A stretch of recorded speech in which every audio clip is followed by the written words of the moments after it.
నేను మే సుమా AP21 news కు స్వాగతం సుస్వాగతం. AP21 న్యూస్ ను షేర్ చేయండి, సబ్స్క్రైబ్ చేయండి. అనంతపురం జిల్లా గుత్తి మండలంలో నిజం గెలవాలి కార్యక్రమంలో భాగంగా నారా భువనేశ్వరి పర్యటించారు. గుత్తి మండలంలోకి రాగానే నారా భువనేశ్వరికి మాజీ మంత్రి కాలువ శ్రీనివాసులు, మాజీ ఎమ్మెల్యే జితేంద్ర గౌడ్, టీడీపీ శ్రేణులు పెద్ద ఎత్తున తరలివచ్చి ఘనస్వాగతం పలికారు. అనంతరం ధర్మాపురం గ్రామానికి వెళ్లి చంద్రబాబు నాయుడు అక్రమ అరెస్టు వార్త విని రాష్ట్రంలో మొట్టమొదటి వ్యక్తిగా గుండెపోటుతో మృతి చెందిన ఆంజనేయులు కుటుంబంతో పాటు బేతాపల్లికి చెందిన జయమ్మ కుటుంబాన్ని పరామర్శించారు. ఆర్థిక సాయం కింద 3 లక్షల రూపాయల చెక్కును కుటుంబ సభ్యులకు అందజేశారు.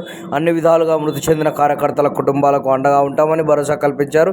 ఈ సందర్భంగా నారా భువనేశ్వరి మాట్లాడుతూ వైకాపా ప్రభుత్వంలో తెలుగుదేశం కార్యకర్తలే కాకుండా సామాన్య ప్రజలు కూడా ఇబ్బందులు పడుతున్నారన్నారు. ఈ అరాచక పాలనకు స్వస్తి చెప్పాలంటే 2024 ఎన్నికల్లో ఓటుతో బుద్ధి చెప్పి తెలుగుదేశం పార్టీకి ఓటు వేసి గెలిపించి నారా చంద్రబాబు నాయుడిని ముఖ్యమంత్రిగా చేయాల్సిన బాధ్యత ఎంతైనా ఉందని ఆమె ప్రజలకు విజ్ఞప్తి చేశారు.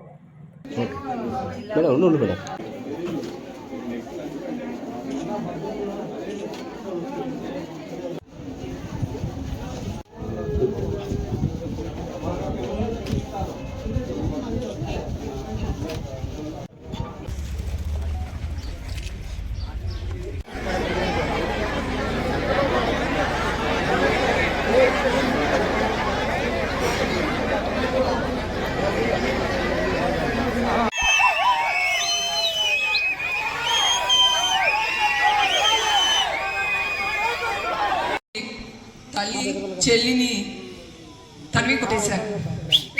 వాళ్ళు తెలుగు తల్లిని ఇంకా తెలుగు తల్లిని ఏం చేస్తారు చెప్పండి? ఆవిడ కూడా తరిమి కొడతా, లేకపోతే అన్ని కూడా అమ్మేస్తారు. మీరు చూస్తున్నారు అన్ని రేపు మీ సొమ్ము కూడా జాగ్రత్త చేసుకోండి. ఓటు అనేది చెప్తున్నాను ప్రతి వాళ్ళ దగ్గర, మీరు ఓటు మర్చిపోకండి. ఓటు అనేది మీరు మర్చిపోకూడదు. అది మండల్ స్థాయి కానీ జిల్లా స్థాయి కానీ ప్రతి స్థాయిలో మీరందరూ గుర్తుంచుకుని ఓటు చేయాలి. ఇక్కడ ఆకలి అనే మాట వినకూడదు ప్రజల నుంచి, అది ఆయన వినకూడదని అన్నా క్యాంటీన్లు తీసుకొచ్చారు. మీ అందరికి తెలుసు కదండి అన్నా క్యాంటీన్ గురించి. తెలుసా లేదా మీకు?